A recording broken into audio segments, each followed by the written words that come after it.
Hello, folks, and welcome to a very special emergency episode of the pod. We've never done one of these before, but I thought this was a really unique and important opportunity, so here we are.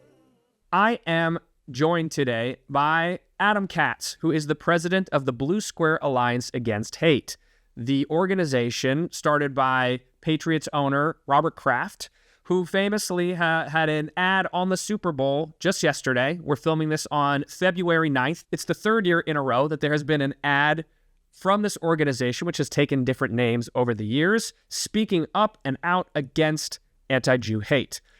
Now, this particular ad has been met with very different reactions from within the Jewish community, from without the Jewish community, and I thought the best way to sort through what everybody's thinking and feeling is to just go straight to the source.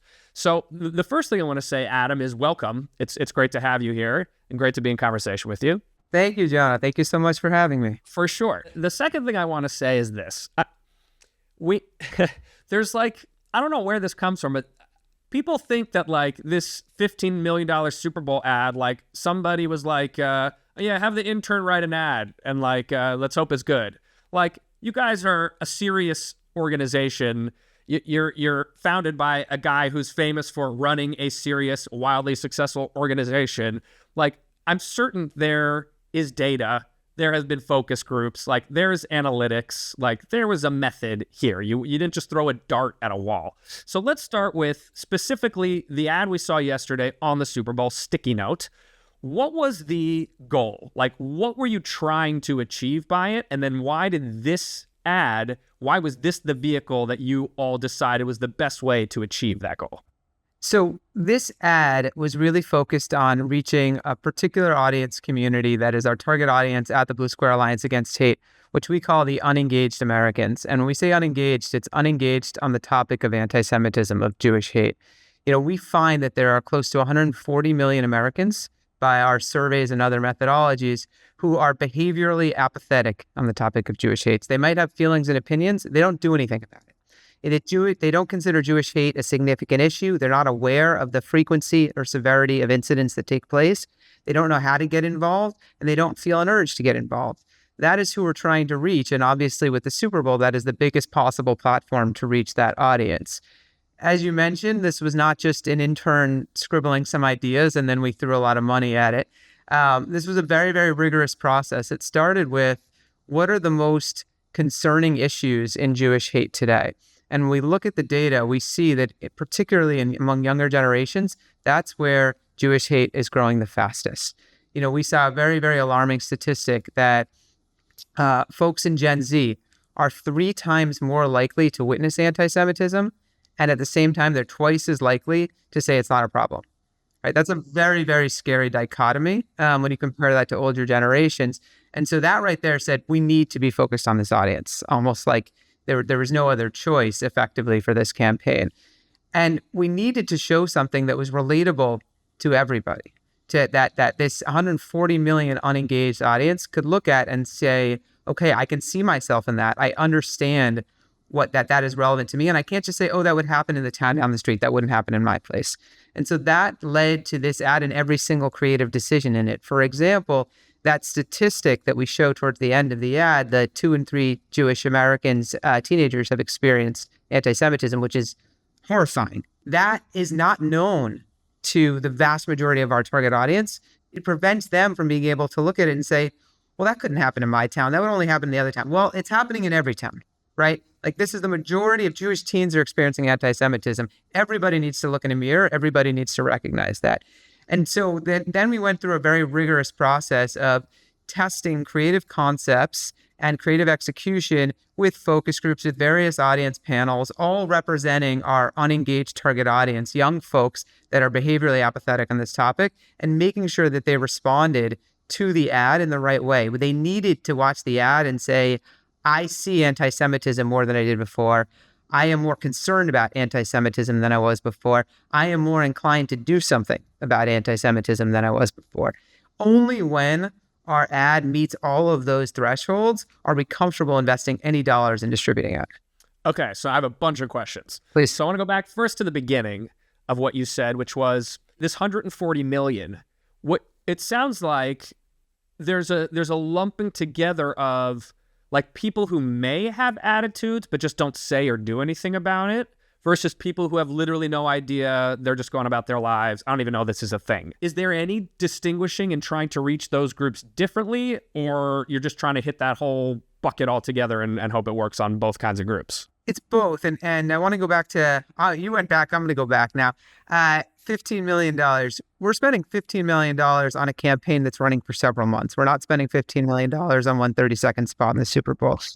The majority of our investment is actually on, and the majority of our media spend in general is on digital, streaming, social media channels where we can target down to the household, down to the user.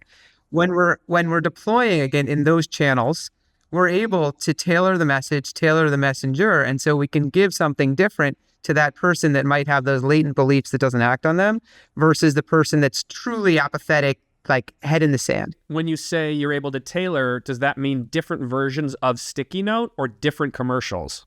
Other content. So Sticky Note was meant specifically for this distribution opportunity, which includes Super Bowl, which includes, I think, 60-something placements during Winter Olympics and a number of other placements coming up both in broadcast and streaming.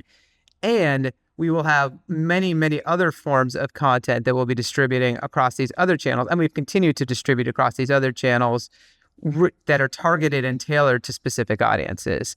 And so using the Super Bowl as the platform to reach the broadest possible audience with a message that can resonate with the broadest possible contingency and being able to then do sub-audience work sort of in the other channels. You said, you're testing with groups.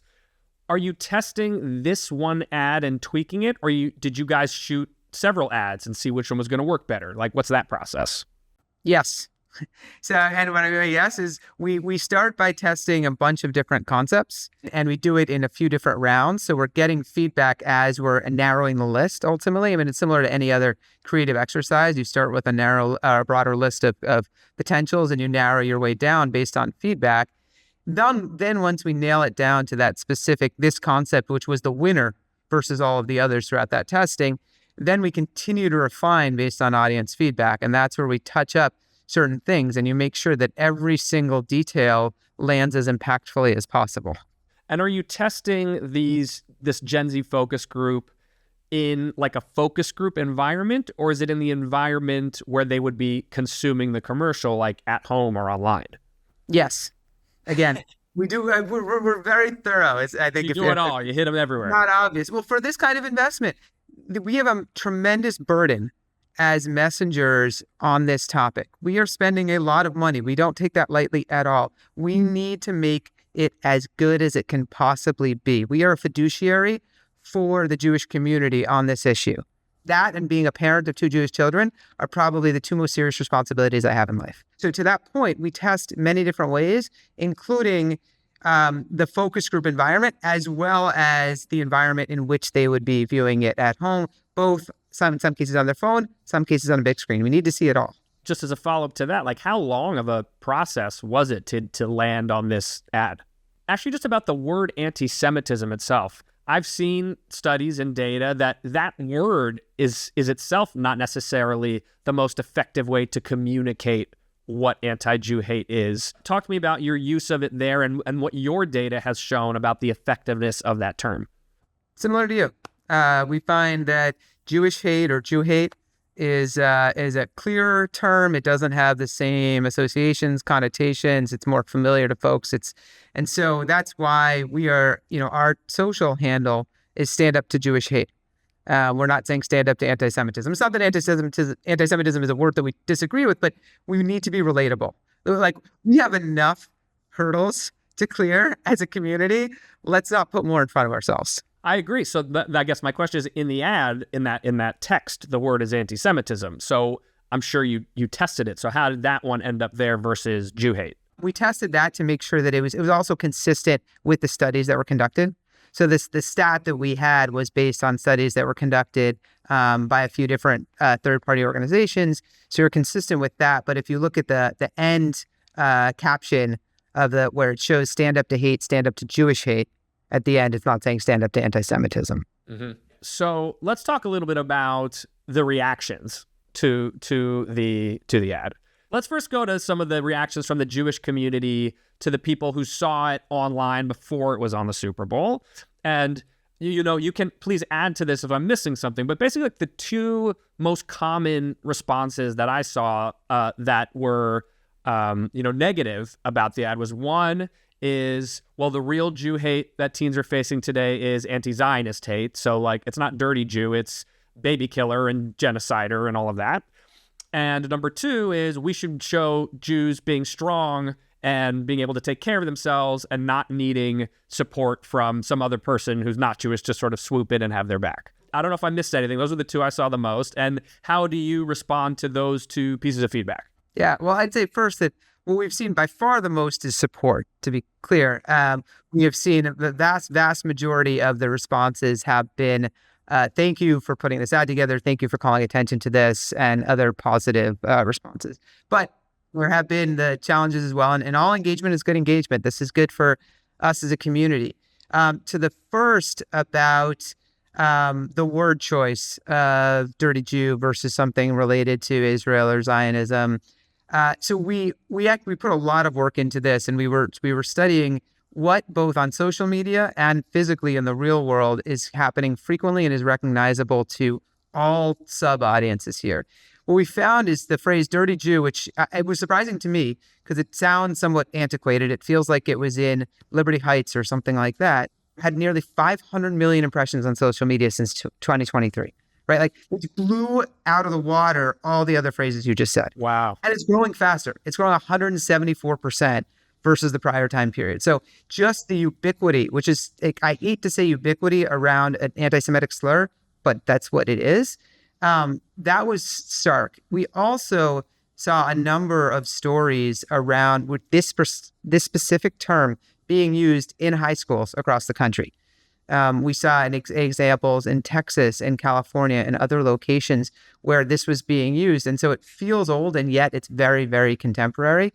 The other piece is when we did our testing, and this just kind of helped buttress the approach, it was highly recognizable, right? And we would check with audience. Again, these are audience members that don't see anti-Semitism on a regular basis. The vast majority of them don't have close relationships with Jewish people, or if they do, they don't know that they're Jewish.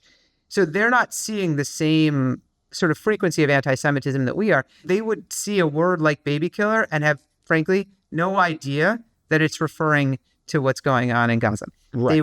I don't know what their association would be, but it's not that. That also reinforced for us, okay, this is authentic. This is actually what's happening every day. Unfortunately, we completely get the criticism and understand it. If this ad was intended, let's say, for the more hostile anti-Semites out there, right, we wouldn't have gone with that wording. But because this is for the folks that we're trying to cultivate from dormancy into allyship, this was the appropriate word choice. To the second about portraying Jews as more strong and able to take care of themselves and pushing back. As I mentioned, I'm a parent of a 9-year-old Jewish boy and a 7-year-old Jewish daughter. I absolutely want them to feel prideful and strong as Jews and have no reason to feel ashamed or weak or vulnerable or anything like that. That is a message that we need to reinforce to our community. However, we find again in our research that for this audience of 140 million Americans, they see anti-Semitism not only as insignificant, but as a problem that the Jews can solve themselves. And so we need to wake them up, and we need to model allyship. And the purpose of the ad, when we did it and we got feedback from the audience, we never saw people saying that Jewish boy looks very weak. We saw it was great that the ally stepped in.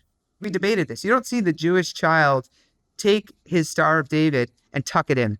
Right. We don't see him do things to mask his Judaism. That would be a different response. That doesn't happen in this campaign.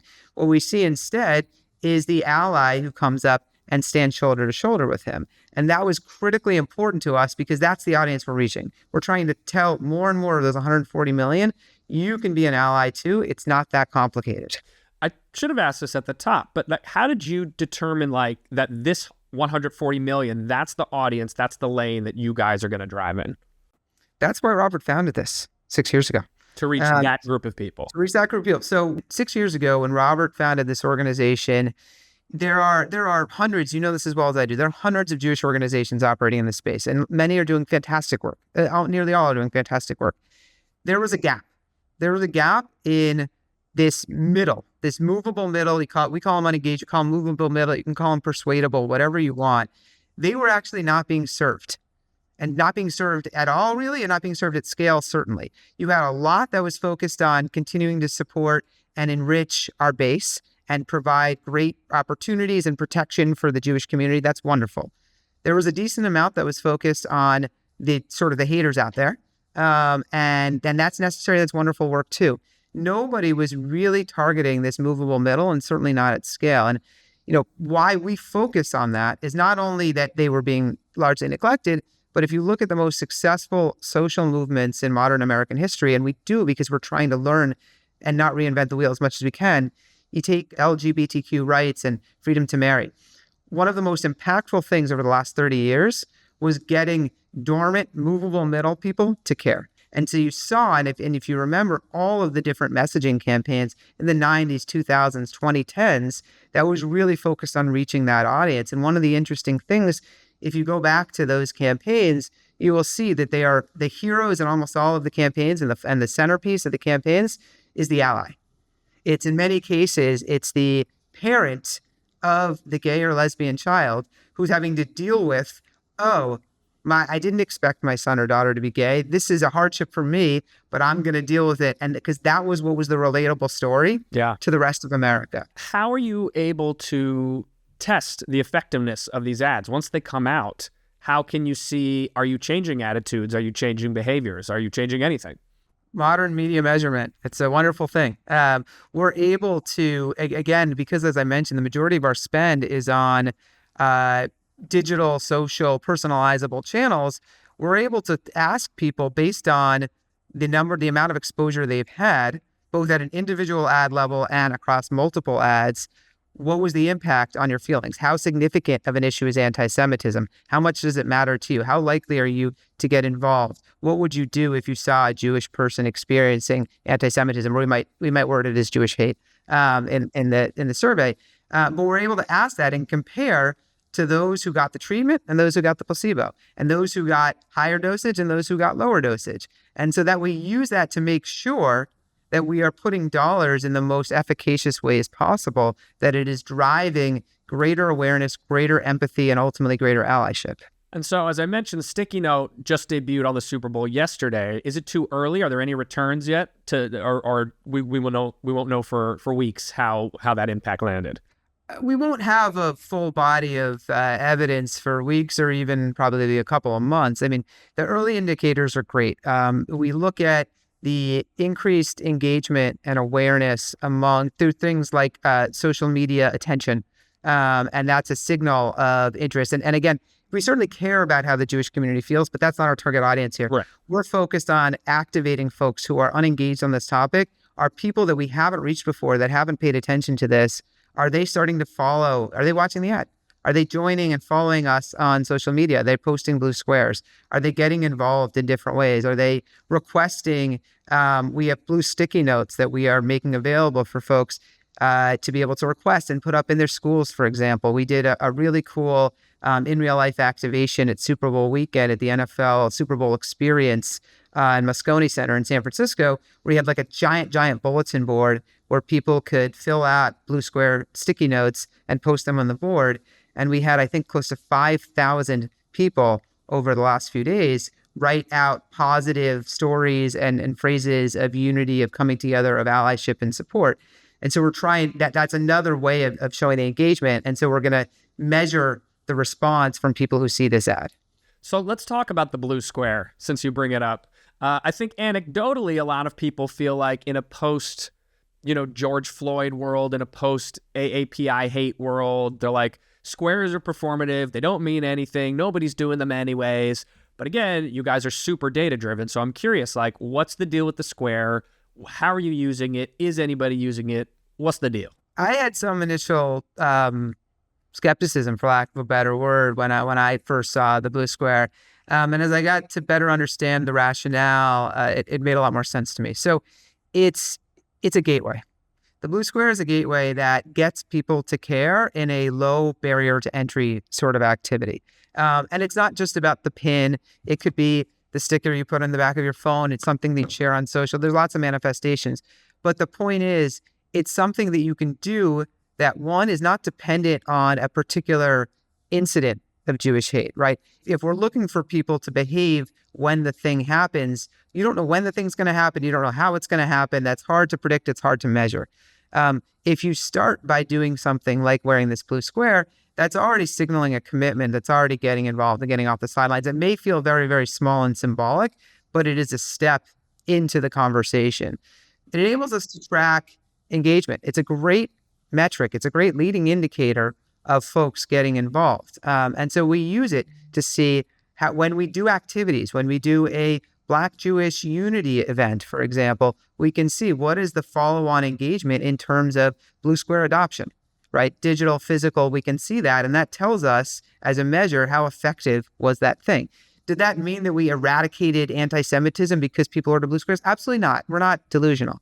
But it is a start to that. And it's a way to bring people in. We're trying to create a movement. We're trying to get more and more people to care. And we're giving them a symbol that gets them involved. Now, what's really encouraging is it's a symbol that can have amplifying effect. So several leaders of different private sector CEOs were at Davos, non-Jewish, or some Jewish, some non-Jewish, wearing the blue square at Davos on the stage with all the cameras on them, right? That is a very, very powerful thing, because then they see, especially in such a political environment, that folks are willing to do that. We saw a number of other celebrities that are wearing it. Van Jones wears on CNN just about every time. So when you see people like that, it starts to, one, raise curiosity and awareness about what the blue square is, and two, it gives comfort to other people that they can do it. We do research and we find that on the topic of Jewish hate, people do not feel social pressure to stand up on behalf of a Jew nearly as much as they do on behalf of other groups feeling persecution or bigotry. So we need to shift that dynamic, because right now you're feeling like someone out there is feeling like it's actually a social risk for me to defend a Jew. We need to flip it. It needs to be cool, and it needs to be a social risk not to defend a Jew. And this is a pathway to do that, because it just starts to normalize that it's okay to support a Jew. It's not as big a gesture as wrestling a shotgun away from somebody. We get that, but it's a step in that direction. Sounds great, Adam, but are people doing it? Yes, so we have distributed over 5 million pins since we launched the campaign about just under 3 years ago. And we have a number, and I can share with you pictures of various famous and less famous people wearing the blue squares. And we're just, it's the kind of thing that it takes time. We're going to continue to get more and more adoption, more and more engagement. But that's what the work is. And we got to put in the work day in and day out. Are you able to data test the effectiveness of the square? Yeah, so we're able to see to what extent is it a leading indicator of future behavior, right? I mean, you think about it as analogous to, not quite analogous, but when other consumer brands would, let's say, distribute a coupon or things like that. And you can say, okay, once they do that, is that a good investment? Does that lead to subsequent purchase behavior? We're able to use the same principles and same measurement for this. So when someone orders a blue square, or when we provide them at an event, we can see what is the follow-on behavior of the people that ordered or received the blue square. Are they more likely to get involved? Are they more likely to financially support this or other organizations? Various other measures that show a greater level of commitment. And are you seeing, wow, this is doing great? Is it like, meh? Is it, we need a sexier square? Like, what's the feedback? It's very encouraging. If it wasn't, we wouldn't be doing it. So we see significant sort of follow-through behavior from folks that get engaged this way. Now, I'll be honest, this like physical magnetic pin is a little bit more of an older generation sort of thing. And so that's not the version of the merch that we're pushing on college campuses, for example. We have bracelets. I don't have any in front of me at the moment. Like but the rubber, like the Live Strong kind of thing? We have like a Live Strong one that tends to be more popular with the boys on campus. And then we have, I think it's called a Y2K bracelet. I'm not that hip. But it's what Taylor Swift popularized. It's like beads. That one's it's stand up to Jewish hate, as you would like. Nice. That is tends to be more popular with the women on campus. Okay, so now I want to look a little bit at sort of the evolution of the organization and the messaging. The name has changed multiple times of the organization, obviously due to some sort of data or feedback that you guys are getting, as has the messaging of your major ads. Sometimes it's been anti-Semitism, then it's all hate, then it's Jew hate. Like, there's different things going on. Take me, if you could, you don't have to go so granular, but from the beginning to now, especially with the name changes, like, what have been the big learnings that have led us to now it's, the Blue Square Alliance versus Foundation to Combat Hate or Anti-Semitism, or, where the focus is? The name change and the focus on Blue Square Alliance was really that we wanted a name that evoked what we stood for. We stand for building allies and building unity. This may sound sort of small, but combat anti-Semitism. We've already talked about the potential challenges of the word anti-Semitism, but I'm going to focus on the word combat. Combat has hostile connotations, right? That is not a unifying, bridge building, bring people in word. That is our objective, but that's not, from a marketing perspective, that's sending a weird signal to people. And so, by going with Blue Square Alliance against hate, it's really about pulling people in and giving folks a unifying platform and a unifying opportunity. The approach at the beginning different, that like the way we're going to go about achieving, even though the goal's the same, we didn't necessarily land on, okay, the key thing is allyship and bridge building necessarily, and that you sort of discovered as you went. It was purely an opportunity to better optimize our name with respect to what we are. The organization was always started as something that was focused on bridge building and allyship. That has not changed. We have never been a confrontational adversarial organization. You can go back to, the first remarks Robert gave when he founded this, and it was all about, we want to bring people in. We believe that the vast majority of Americans are good in their hearts. We just need to activate that. None of that has changed. That's always been true.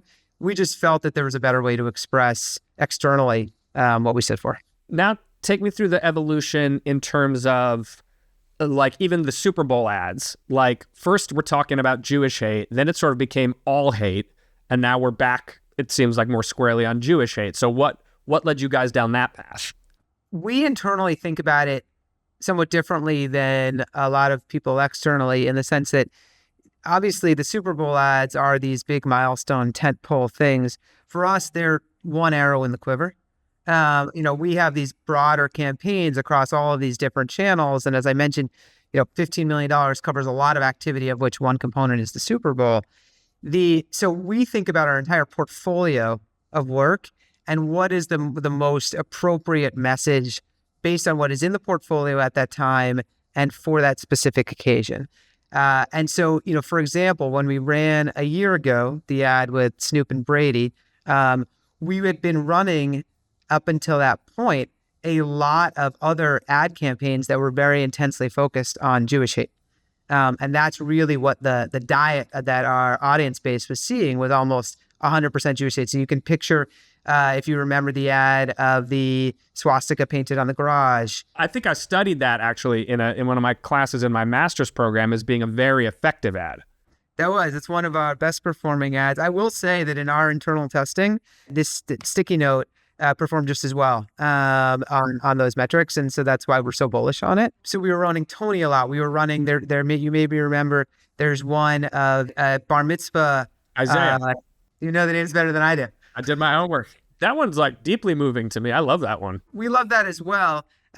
It performed very well, although I will say again, Tony and Sticky Note from our measures perform even better with our target audience. Makes sense to me. I mean, that one's Isaiah's very Jewish. I mean, there's a lot of Hebrew in that one.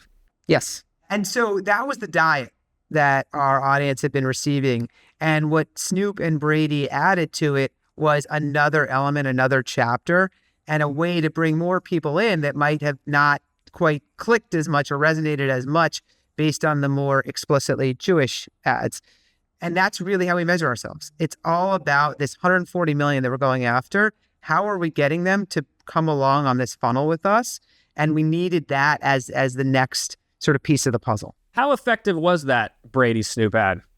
So we saw phenomenal growth in social media, and that just is one signal, but social media engagement from our target audience. I think we nearly doubled our followership in one of our handles What's Up with Hate, which is the handle that is particularly focused on younger Gen Z and sort of alpha that's using faking their age when they sign up for their profiles kind of folks. So that we found that it was quite impactful at broadening the conversation, bringing more people into the tent in that way. And we were quite pleased that, I'm sure you're familiar with churn. Churn rate of that audience, of those newly acquired sort of potential allies, was extremely low following that. So, that was one worry that we had transparently. I want to be very candid with you. We were concerned that we'd get them and then we'd start to show them some of the Jewish stuff, so to speak, and we'd lose their interest. But we were able to sustain their interest. And so it was a really, really effective sort of entry door to bring tens of thousands of people in. Amazing. So I want to talk about one more ad in particular. This is an ad I actually spoke about on my podcast before, the When There Are No Words ad. And my reaction to that ad was, it wasn't my favorite, probably my least favorite of your ads, to be candid. What I didn't like was, one of the examples in it is somebody's getting beat up. And it's like, well, when there are no words, you can do the blue square. And from where I was sitting, I was like, well, when you see somebody getting beat up, you should have some words. Like, there shouldn't be a no words scenario when there's a kid getting beat up, whether he's Jewish or anybody else. So I would love to hear the thinking and the analytics and, what went into that one. And was that one of your effective ads or less so or what? So that ad was heavily focused on raising awareness about the frequency and severity of anti-Semitism. The vast majority of our target audience massively underestimates how much anti-Semitism there's. You and I see the ADL reports, you and I know, but they don't. And so it was really about waking people up, but in a way that they would experience. And so the intent of that ad was, it wasn't that you necessarily are standing there when the Jewish kid is kicked on the subway or the person is firebombing the Jewish community in Boulder, Colorado, but you're hearing about it. And because this is a common sentiment we see from our audience, what I hear about this, I'm distraught. I don't know what to do. And so, but I'm not physically there. I can't physically, because I'm with you. If you're physically there, like, putting on a blue square is not the thing you should be doing. Right. No argument from us on that. Yes. But, very few people are actually there. Most people are saying, well, what can I don't know. I'm hearing these things. I'm confused. I don't know what to do. And we're trying to say, there's an opportunity for you to get more engaged. There's an opportunity for you to get off the sidelines. You might live somewhere where there hasn't been an anti-Semitic incident. That makes sense. That makes more sense to me for sure. I want to sort of wrap things up by asking sort of what's coming down the pike? Like what's sort of next for you all? What have you been learning even as you're putting together Sticky Note? Like where are you heading? The Super Bowl is the kickoff of this campaign. I mean, that's the interesting thing is it feels like it's the pinnacle or the climax of the campaign, but for us, it's just the beginning. And not only are we going to be running this particular ad dozens and dozens and dozens of times over the next couple of months, but we're going to be surrounding it with lots of other activations and other opportunities to just continue to build awareness. That stat, I cannot shake that stat that 2 out of 3 American Jewish teenagers have personally experienced anti-Semitism. When I was out in San Francisco a few days ago, a teenager, I was going to say his age, but I don't want to for sake of anonymity, reached out to me and said, that ad, Sticky Note, that's basically what I experienced. And he said, to the point that my friends and family reached out to me and said, like, were you in touch with them? Right. Like, how did that happen? Awful. And this kid was amazing. And I was just I was like, you inspire me. And he just wanted to thank Robert and our organization for raising awareness about this and being a voice.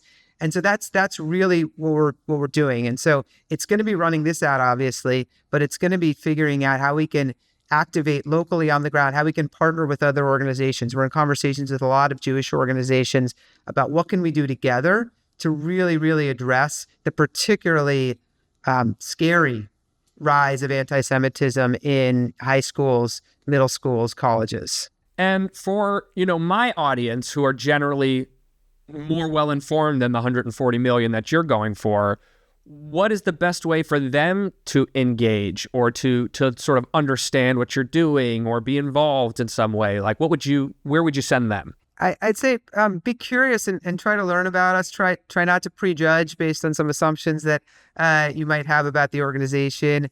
Go to our website, bluesquarealliance.org. Follow us on social media. See how you can get involved. We're always looking for opportunities for folks to support. If you have ideas, we're welcome to them. If you have challenges, we're welcome to that as well.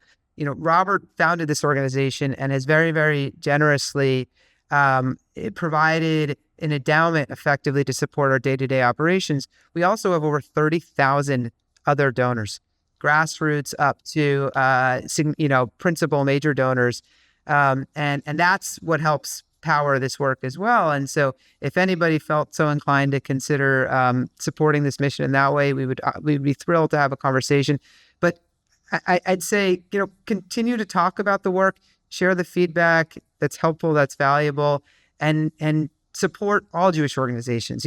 We didn't talk, Jonah, about the other piece of criticism I think that I've seen, which is why are we spending money on anti-Semitism?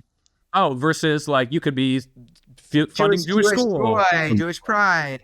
And the answer to that is it's and not or, right? And so for anybody that's listening, there are so many great organizations operating in this space, whether it's your time, your money, or other assets that you can offer. There's lots of great opportunities to get involved. And so I would just encourage everybody to get involved. Yeah. Can't be everything to everybody all at once.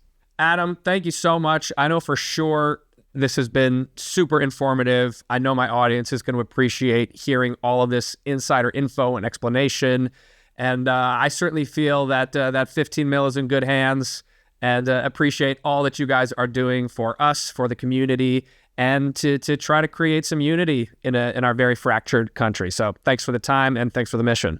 Jonah, thank you. Thank you for all that you do. And thank you to all the listeners for all that you do. It takes all of us. So thank you.